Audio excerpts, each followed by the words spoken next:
Yes sir. जी sir, office में ही। हाँ, उसी को इंटरोगेट करने जा रहा हूँ। पता है सर, वो क्रिमिनल नहीं है, लेकिन क्रिमिनल कोई माँ के पेट से पैदा तो होता नहीं। मजबूरी, हालात, लालच क्रिमिनल पैदा करते हैं। देखते हैं इसे किसने क्रिमिनल बनाया।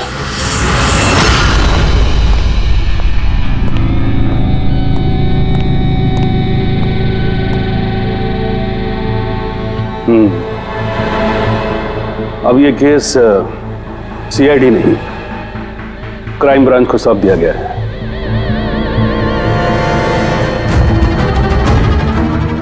अपनी सफाई में कुछ कहना चाहते हो?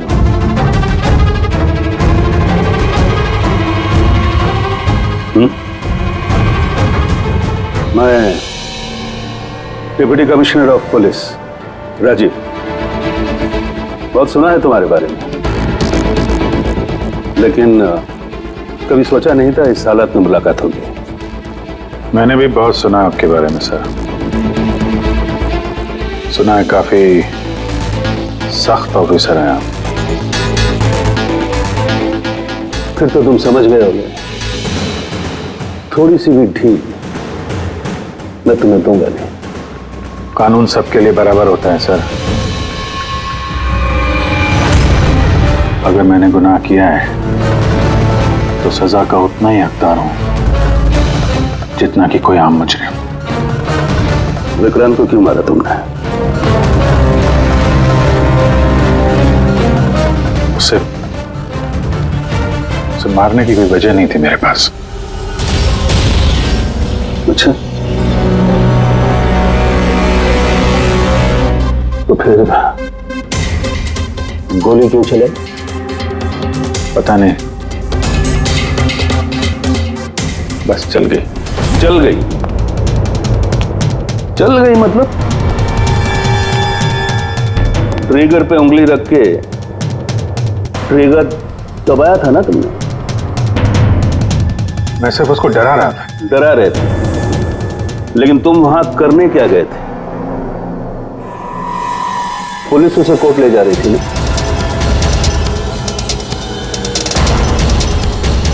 मेरे वहां होने की वजह जानने के लिए आपको सर मेरा और विक्रांत का इतिहास जानना होगा। बरसों से 36 का आंकड़ा चल रहा है हमारा। कई बार वो मेरे हाथ आते आते रह गया, लेकिन इस बार मैंने उसे पकड़ लिया।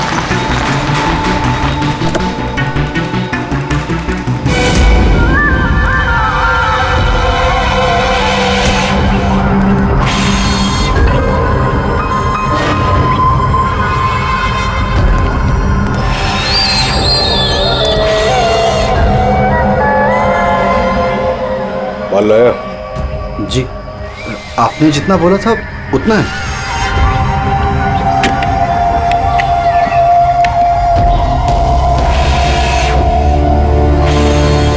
गुड।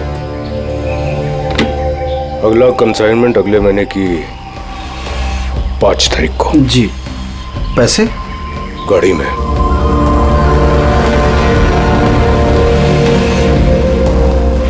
क्या बात है, इतना पसीना क्यों आ रहा है? पसीना? नहीं तो। जो स्कूल में तुझे एडमिशन नहीं मिला था ना, उस स्कूल का हेडमास्टर था मैं। क्या छुपा रहा है? नहीं, कुछ भी नहीं। ओह, तो ये बात है। किसने भेजा? सीआईडी को बुलाया तूने? विक्रांत को धोखा देना बहुत महंगा पड़ेगा तुझे।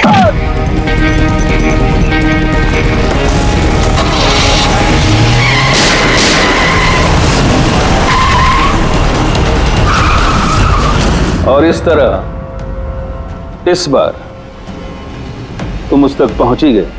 हाँ, लेकिन हमेशा की तरह इस बार भी विक्रांत के नसीब में जेल की सलाखें नहीं लिखी थी। नामी गिरामी अपराधी विक्रांत ने सरकारी गवाह बनने का फैसला कर लिया है। वो मकरंद के खिलाफ अदालत में सारे सबूत देगा और इसके बदले अदालत उसकी सजा काफी हद तक माफ कर देगी। इन अपराधियों को पकड़ने के लिए हम लोग दिन रात एक कर देते हैं, अपने खून पसीना बहाते हैं। क्या इसलिए कि अदालत उनको दोबारा जुर्म करने के लिए छोड़ दे? अब अदालत को दोष मत दो अभिजीत। वैसे भी मकरन के खिलाफ उनके पास ज्यादा सबूत थे नहीं, और हमारा काम मुजरिमों को पकड़ना है, ना कि उनकी सजा तय करना। यार तो तुमको क्या लगता है, इसको छोड़ना सही है? अब सही तो नहीं है, पर हम लोग क्या कर सकते हैं, हैं?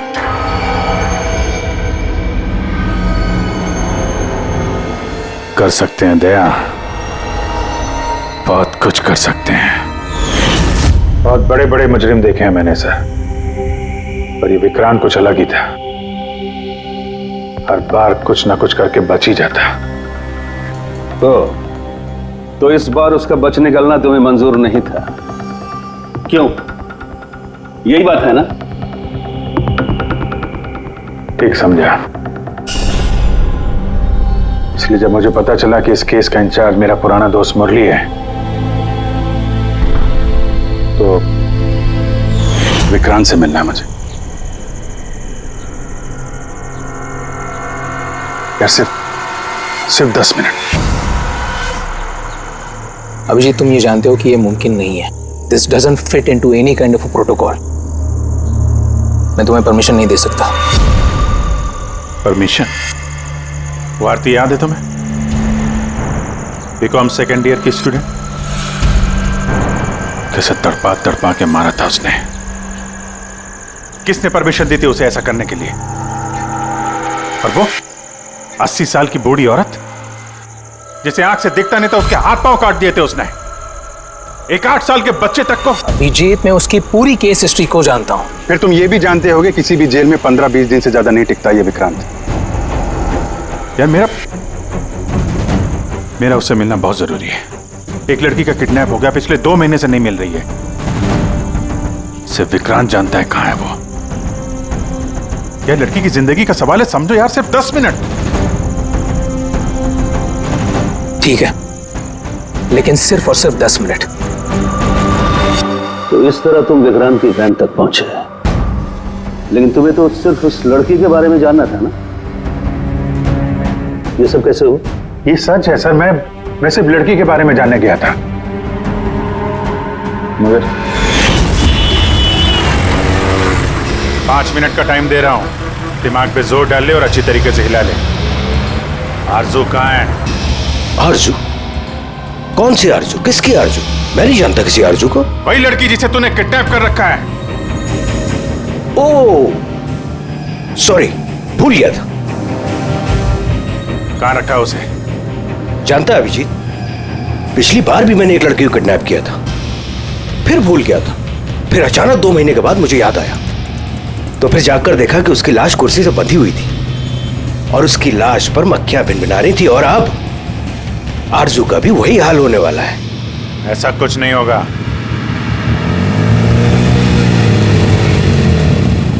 कहां है आरजू? हाँ, याद आया, मेरी जेब में, निकाल ले।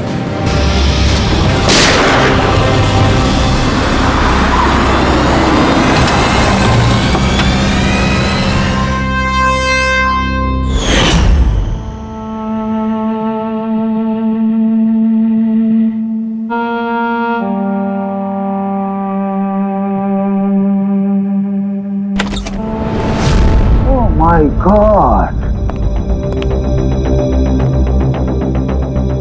Oh God!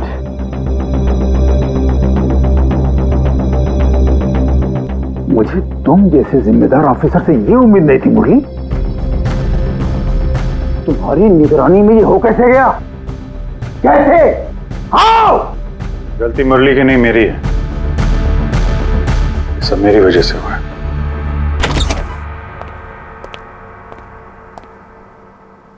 वाह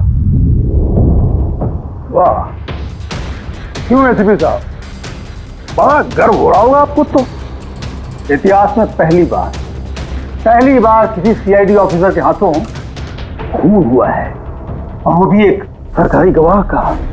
चैन साहब, आपको जो कुछ कहना है मुझे कहिए।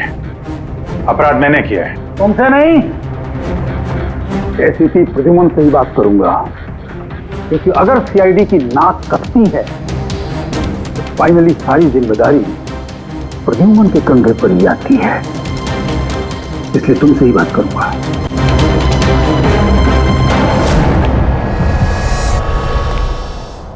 कैसे हुआ ये सब? पता नहीं सर कैसे हो गया। मैं तो सिर्फ उसे गन दिखा के डरा रहा था सर। गोली चलाने का कोई इरादा नहीं था सर मेरा। अच्छा। तो तुम सिर्फ गन दिखा रहे थे, हाँ? और गन अपने आप चल गई। तुम सीआईडी ऑफिसर हो या कोई नौसिखिए? I mean amateur shooter.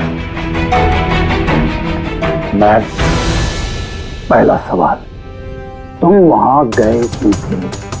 जब कानून अपना काम कर रहा था तो तुमसे किसने कहा था बीच में टांग अड़ाने के लिए? जैन जी प्लीज, आप जरा शांति से बात कीजिए। अभिजीत एक सीआईडी ऑफिसर है, कोई राह चलता आदमी नहीं। देखो, अभिजीत मेरे लिए सिर्फ और सिर्फ एक मुजरिम है, मकरंद की तरह। हाँ, वैसे कितने रुपए लिए तुमने मकरंद से विक्रांत को मारने के लिए?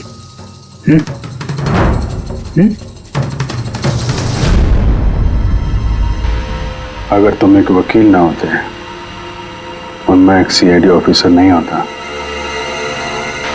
तो ये सवाल तुम्हें बहुत भारी पड़ता। Oh really? देखो ऐसे थे प्रद्युमन, इसके तेवर तो देखो।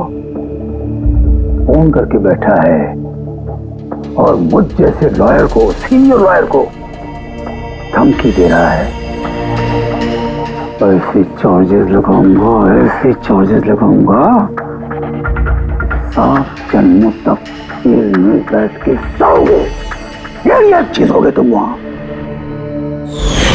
मानता हूं गोली चलाई मैंने सर, विक्रांत को मार दिया, लेकिन उसे मारने का कोई इरादा नहीं था मेरा। खून सिर्फ खून होता है अभिजीत, इरादा चाहे कुछ भी हो, गलत या सही कोई फर्क नहीं पड़ता। अदालत में ये सब काम नहीं आएंगे। ये प्रोसिक्यूटर, जैन, मीडिया वाले धज्जियां उड़ा देंगे तुम्हारी, धज्जियां। इस जुर्म की सजा भुगतने के लिए मैं तैयार हूं सर, लेकिन जयंत और मीडिया वाले जो मुझ पर इल्जाम लगा रहे हैं मकरंद से मिले होने का, ये मैं कभी बर्दाश्त नहीं कर सकता। अभिजीत, फिर तो तुम्हें कोई नहीं बचा सकता।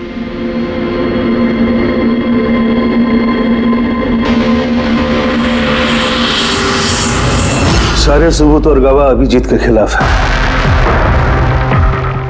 यानी कोई उम्मीद नहीं है सर? कैसे उम्मीद है? अभिजीत ने खुद कन्फेस किया है कि गोली उसी ने चलाई।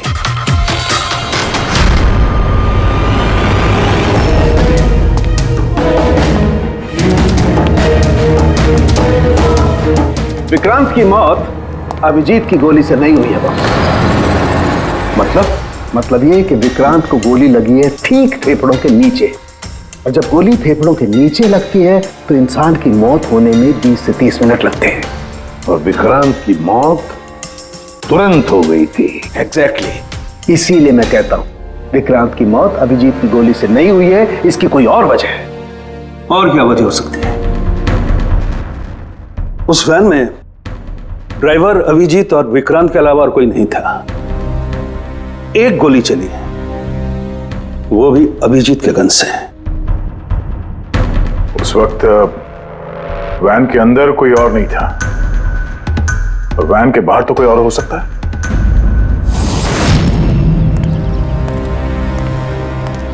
अभिजीत, उस वक्त गाड़ी के बाहर कोई था जिस वक्त गोली चली? नहीं, एक्चुअली पता नहीं, क्योंकि मेरा पूरा ध्यान तो विक्रांत पे था। अभिजीत, ठीक से याद करके बताओ, गोली चलने से पहले क्या हुआ था? कुछ अजीब हुआ था? कुछ भी? गोली चलने से पहले मैं विक्रांत से बात कर रहा था और हाँ, अचानक अचानक वैन को झटका लगा, गाड़ी हिल गई और विक्रांत भी थोड़ा गिर गया और मेरा भी संतुलन बिगड़ गया और गोली चल गई। एक मिनट, झटका लगा? किस तरह का झटका? जैसे सड़क पे अचानक से कोई गड्ढा आ गया, पूरी वैन हिल गई। लेकिन यहाँ तो सड़क बिल्कुल ठीक है, दूर दूर तक कहीं कोई स्पीड ब्रेकर भी नहीं है, स्मूथ। यहाँ गड्ढा कैसे आ सकता है? हाँ साहब, झटका लगा था, मेरी पूरी वैन यूं दाईं तरफ मुड़ गई।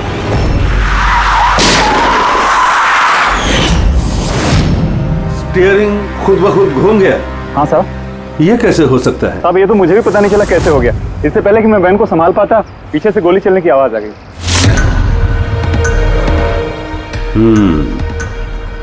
स्टीयरिंग व्हील का खुद ब खुद मुड़ जाना, गोली अपने आप चल जाना, सड़क पे कोई गड्ढा भी नहीं है। आखिर यहां हुआ तो क्या हुआ?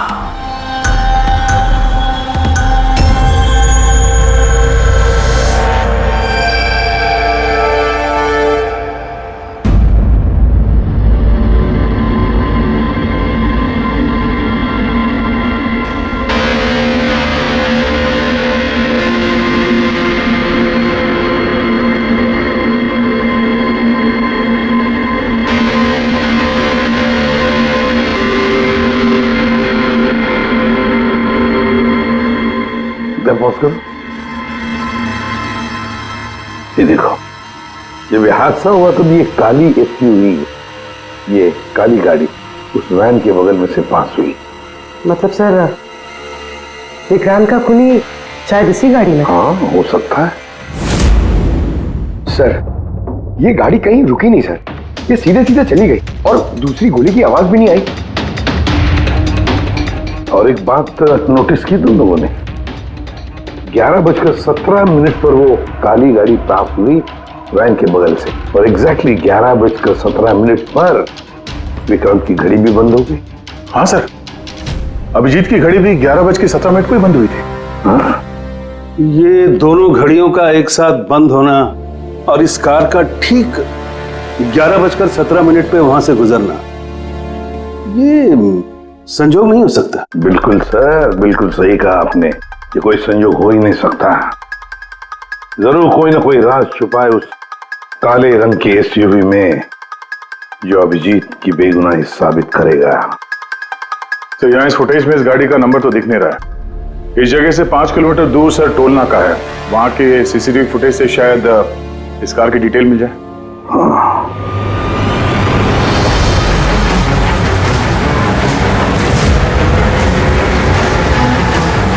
अगर वो गाड़ी टोल नाका से गुजरी ही नहीं तो यहीं कहीं आसपास होनी चाहिए, इसी इलाके में। सर, वो देखिए, काले रंग की कार।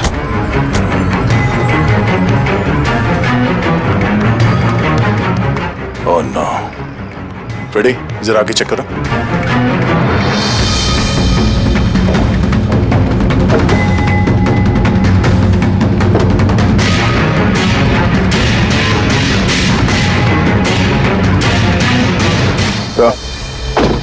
ये वही काली एसयूवी है, जला दी गई है। मतलब गाड़ी में ऐसा जरूर कुछ था जो खूनी मिटाना चाहता था। सर, ना तो नंबर प्लेट दिख रही है और ना ही चेसी नंबर, सारे सबूत मिटा दिए मुजरिम ने।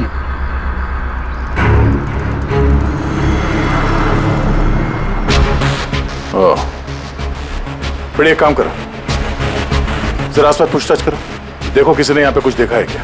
अरे सुनो, ये जली हुई गाड़ी के बारे में कुछ बता सकते हो क्या? जी नहीं। हाँ? ये देखिए, सीट के नीचे ये डिवाइस पड़ा था। Electric device.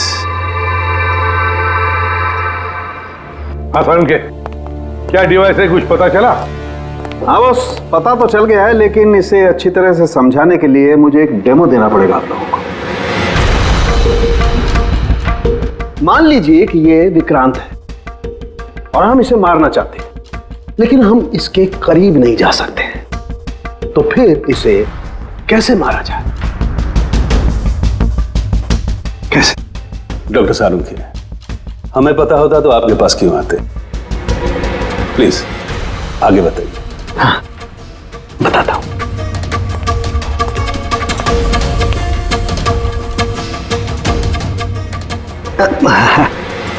आप थोड़ा पीछे हट जाइए प्लीज। Thank you.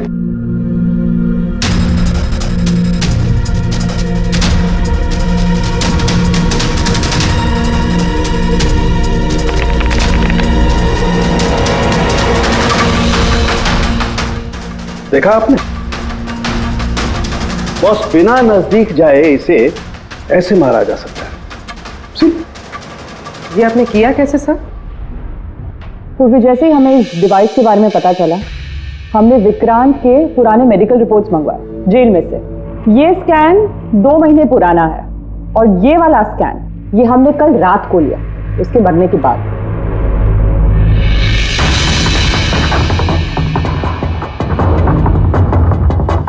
या सालुंखे, इस पहले वाले स्कैन में एक छोटी सी चीज अटकी हुई है वहां उसके सिर में।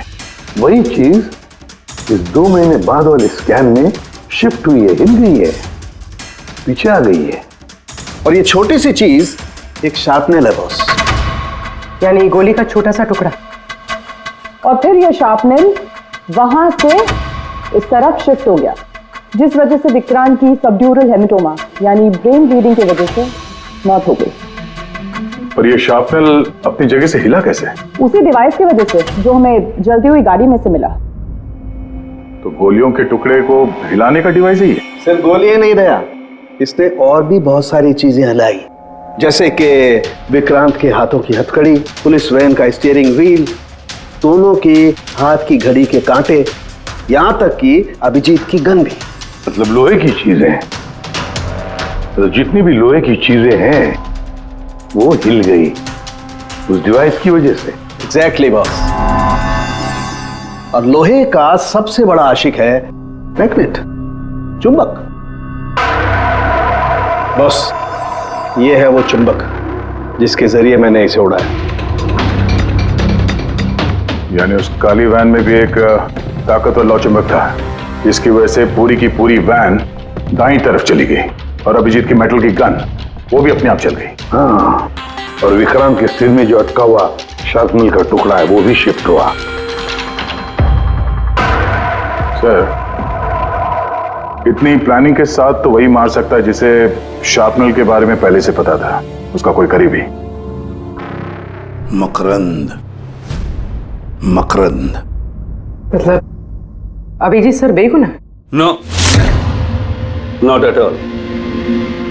इतनी जल्दी किसी नतीजे पे पहुंचना ठीक नहीं होगा। मकरंद के खिलाफ जब तक हमको पक्का सबूत न मिल जाए, कानून की नजर में अभिजीत ही दोषी है। मकरंद के खिलाफ सबूत तो वही देगा ना जो विक्रांत के सेफ हाउस के बारे में जानता था, वरना मकरंद को कैसे पता कि विक्रांत किस रास्ते से कोर्ट पहुंचेगा। और विक्रांत की खुफिया जानकारी सिर्फ मुरली और उसके बाकी साथियों के पास थी। आप लोग ऐसा सोच भी कैसे सकते हो सर कि हम में से कोई गद्दारी कर सकता है? जितने ईमानदार आप लोग हैं ना, उतने ईमानदार हम लोग भी हैं। विक्रांत को कहां और कौन से सेफ हाउस में रखा गया था ये सिर्फ आप लोग जानते थे और कोई नहीं। ये सच है ना? हाँ सर, नहीं पता थी। यहाँ तक हमारे घर वालों को पता नहीं थी, तो फिर हम बाहर वालों पे क्यों इल्जाम लगाएंगे? शायद पैसों के लिए किसी ने मकरंद को यह जानकारी दी हो। प्लीज साहब, हम भी पुलिस वाले हैं,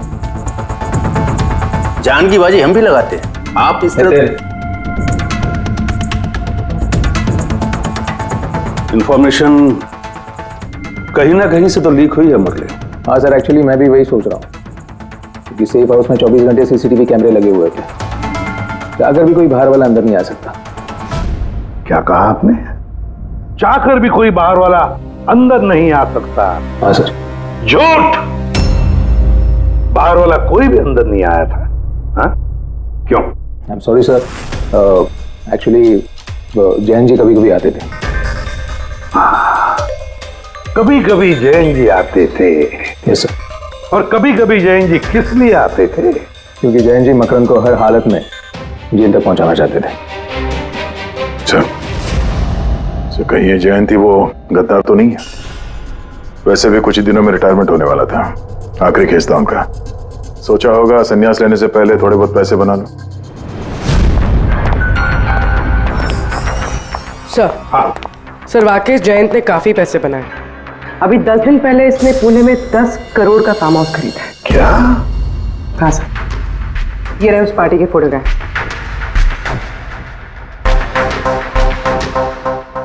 एक मिनट, माय गॉड, दया पहचाना इसे? हाँ सर, ये तो जोगी है, मकरंद का खास चेला।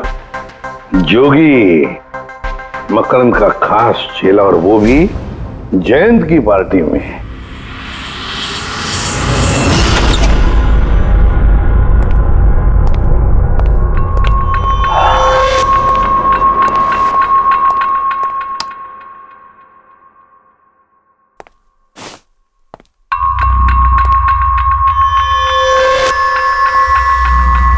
तुम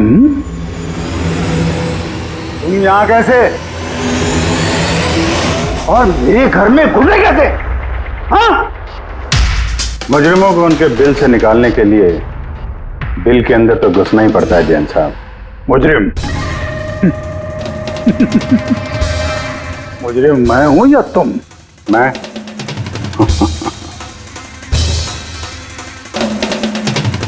लेकिन ये तस्वीर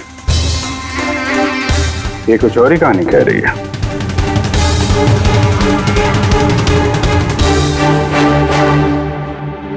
नो, आई डोंट नो, मैं नहीं जानता इसको। नहीं जानते? कमाल है, बहुत भोलेपन का नाटक कर रहे हो जैन साहब।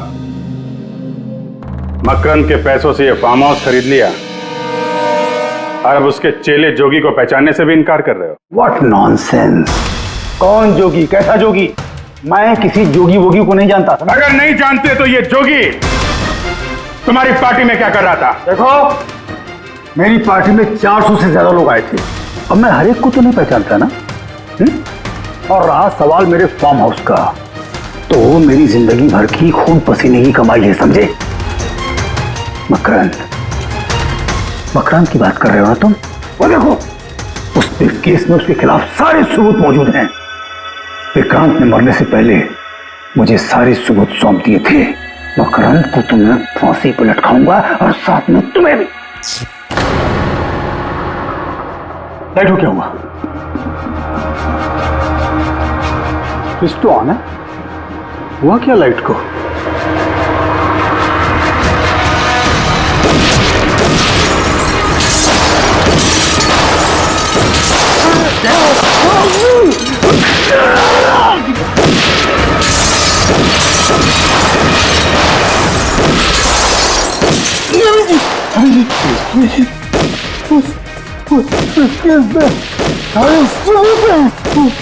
मकान के हाथ नहीं आना चाहिए।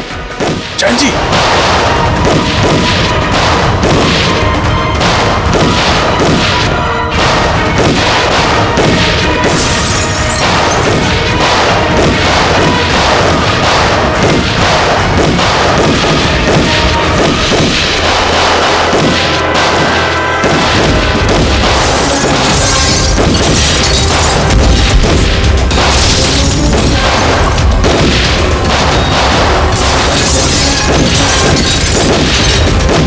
कमाल कर दी तुमने अभिजीत, वाकई कमाल कर दी। सर, पूरी मीडिया तुम्हारे जान के पीछे पड़ी है, अब तो उनको लॉटरी लग गई। अब कह रहे जयंत का खूनी अभिजीत है। सर, उनके कहने से क्या होता है? आपको पता है मैं निर्दोष हूं सर। लेकिन तुम्हें वहां जाने की जरूरत क्या थी? जैन के घर में, वहां के सीसीटीवी कैमरे में साफ दिख रहा है कि जैन के मौत के वक्त तुम वहां थे। और सिर्फ इतना ही नहीं, अब तो पूरी सीआईडी टीम पर इल्जाम लगा रहे हैं कि हम तुम्हें बचाने की कोशिश कर रहे हैं। इल्जाम तो लगेगा ही ना प्रद्युमन। जयंत मकरंद के खिलाफ नया सबूत पेश करने वाला था अदालत में, और ठीक एक दिन पहले उसकी मौत हो गई। लेकिन वो सबूत मुजरिमों के हाथ नहीं लगा सर, मैं लेके आया। जैन से मरने से पहले मुझे ये सारे सबूत सौंप दिए। ये सबूत, ये फोटोग्राफ्स, ये पेपर्स, ये सबूत काफी नहीं है मकरंद को अदालत में सजा दिलवाने के लिए। काफी नहीं है ये सबूत। तो वो पेन ड्राइव से कुछ पता चल सकता है ना? अभिजीत, ये पेन ड्राइव पासवर्ड मांग रही है। जयंत ने मरने से पहले पासवर्ड वगैरह बताया था? नहीं सर, इसके पहले वो कुछ बोल पाते उन्होंने दम तोड़ दिया था। अरे यार,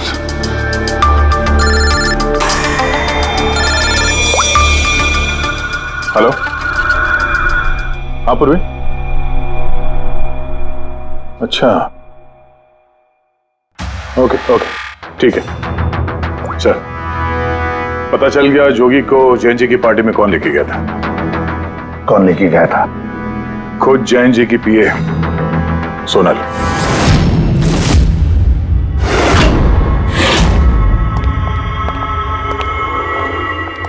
सर ये सब? सोनल, पूरी तेरे ऑफिस चेक कर।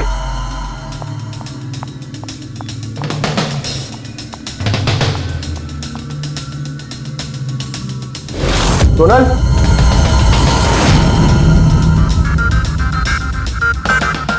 सर अंदर तो कोई भी नहीं।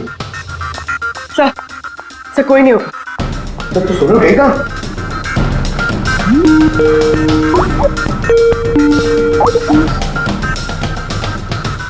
Video call?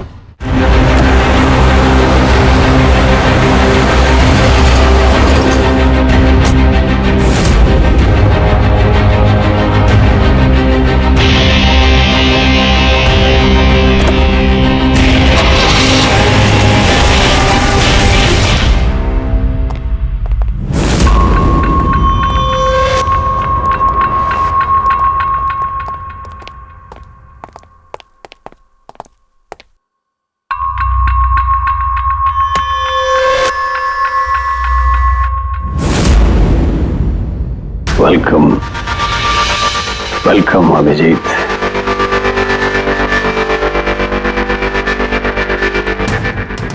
मकरंद के आशियाने में तुम्हारा स्वागत है।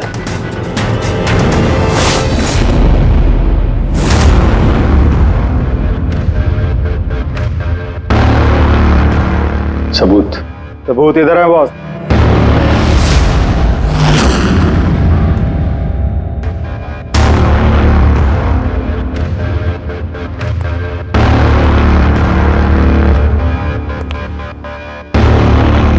मकरंद, सबूत तुम्हें मिल चुका है, अब सोनल को जाने दो। यस। वैसे भी वो कहते हैं ना कि मरने वाले की अंतिम इच्छा अधूरी नहीं रहनी चाहिए। सोनल को बुलाओ।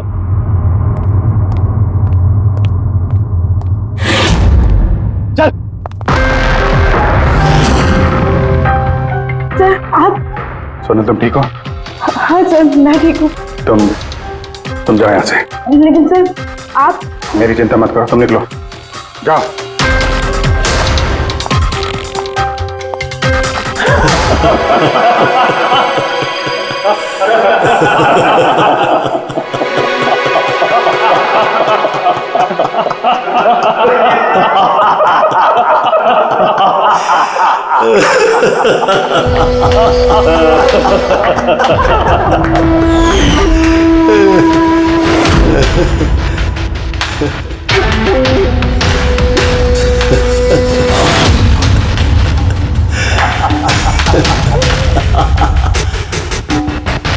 सोनल, तुम भी मानते हो ना मेरे दिमाग को? तुम सीआईडी वालों को भी मैंने चकमा दे दिया।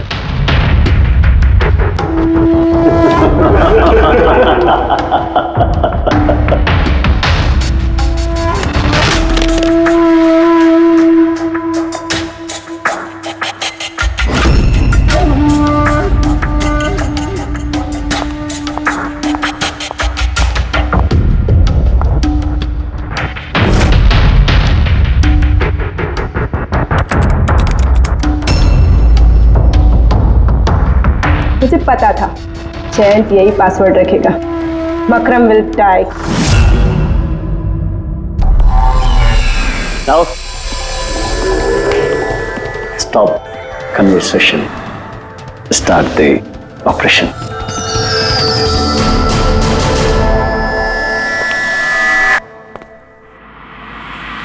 मरने का टाइम हो गया।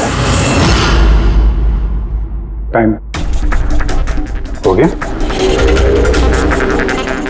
नहीं तो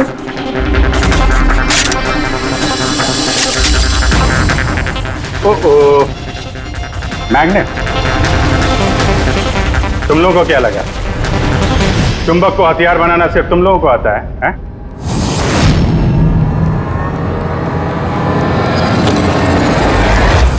इस ब्रीफकेस में वैसा ही चुंबक है जैसा तुम लोगों ने उस गाड़ी में लगाया था विक्रांत को मारने के लिए। मकरन, खेल खत्म तुम्हारा।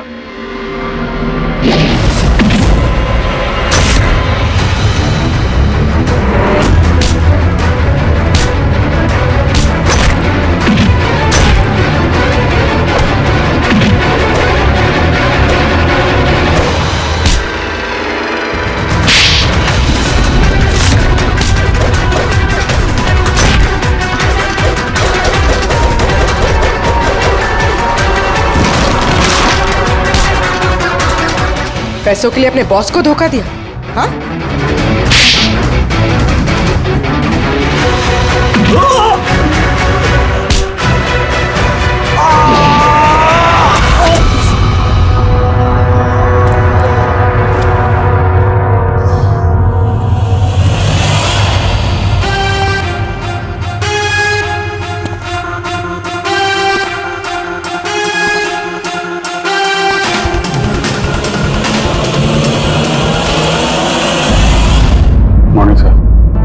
कॉन्ग्रेचुलेशन अभिजीत, फाइनली तुम पर लगे सारे इल्जाम आज धुल ही गए और एक बार फिर उसी गर्व के साथ तुम सीआईडी की ड्यूटी ज्वाइन कर सकते हो।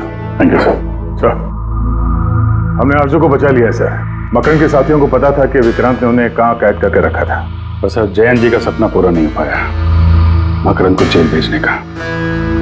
चलो जो भी है, all is well that ends well.